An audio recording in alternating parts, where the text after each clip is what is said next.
आज हम एक ऐसी कहानी सुनेंगे जहां प्यार उम्मीद बनकर जिंदगी में लौटा। अर्जुन, आपके पिछले रिश्ते की टूटन और रिया से पहली मुलाकात कैसी रही? होस्ट, उस वक्त मैं बेहद बिखरा हुआ था। पुराने प्यार का दर्द ऐसा था जैसे कोई खालीपन हर वक्त साथ चलता रहे। रिया की मुस्कान और उसकी मासूमियत ने मुझे फिर से जीने की वजह दी, जैसे किसी वीरान बगीचे में अचानक फूल खिल जाएं। कहानी में एक नया मोड़ आता है जब दिल फिर से धड़कता है। क्या आपको डर था कि ये रिश्ता भी कहीं पहले की तरह न टूट जाए? डर तो बहुत था, पर रिया के साथ सब नया सा लगा।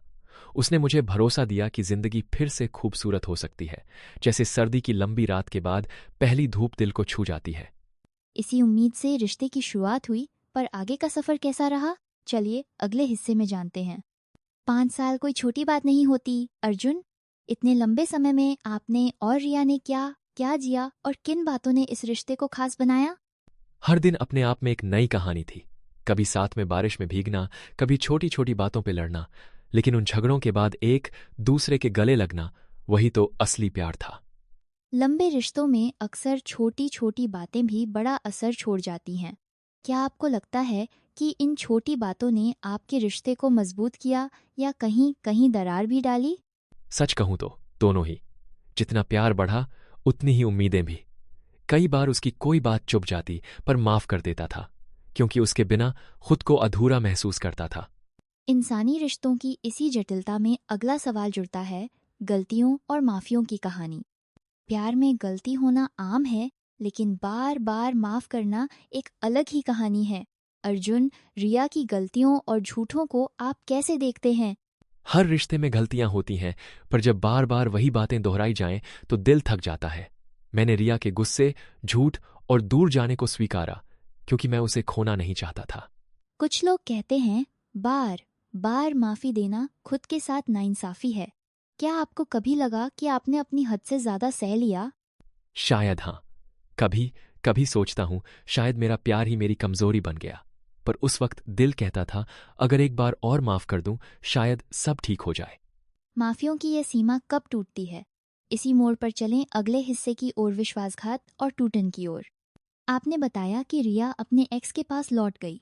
उस पल का सच और उसका असर आपकी साइक पर क्या रहा? होस्ट, वो पल ऐसा था जैसे किसी ने मेरी रगों में बर्फ घोल दी हो। 5 साल की मेहनत, प्यार, सब एक झटके में खत्म। मन में सवाल उठा, क्या वाकई मैं ही गलत था?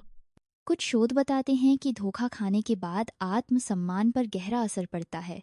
क्या अपने आप को दोषी मानना स्वाभाविक था या रिया के इल्जामों ने ये भाव और बढ़ा दिया? रिया ने कहा कि मैं उसे कंट्रोल करता था, जबकि मैं तो बस उसे संभालना चाहता था। उस इल्जाम ने मेरी पहचान ही हिलाकर रख दी, जैसे खुद को आईने में देखूं और पहचान ही ना पाऊं।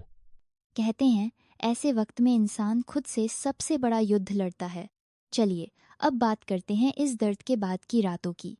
अर्जुन, जब सब कुछ टूट जाता है, रातें सबसे लंबी हो जाती हैं। इन अकेली रातों में आपने खुद को कैसे संभाला? वो रातें जैसे हर सन्नाटा सिर्फ मेरा नाम पुकारता हो। उसकी तस्वीरें, उसकी हौंसी, सब कुछ आंखों के सामने तैरता था। कई बार खुद को कोसता था, क्या मैंने ही सब कुछ बर्बाद किया? मन का ये द्वंद्व, गलती मेरी थी या उसका प्यार ही अधूरा था? ये सवाल शायद हर टूटे दिल का सच है।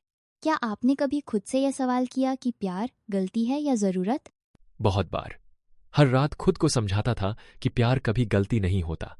गलती थी किसी को अपना मान लेना, उम्मीद लगा लेना कि सामने वाला भी उतना ही चाहेगा। अकेलेपन की इस आग से बाहर निकलना एक यात्रा है। अब ये सफर आगे कैसे बढ़ा, उस पर चलते हैं। जब आपने रिया को अलविदा कहा, क्या उस पल कोई पछतावा या राहत महसूस हुई? और अब आगे की जिंदगी को कैसे देखते हैं? अलविदा कहना आसान नहीं था, पर जरूरी था।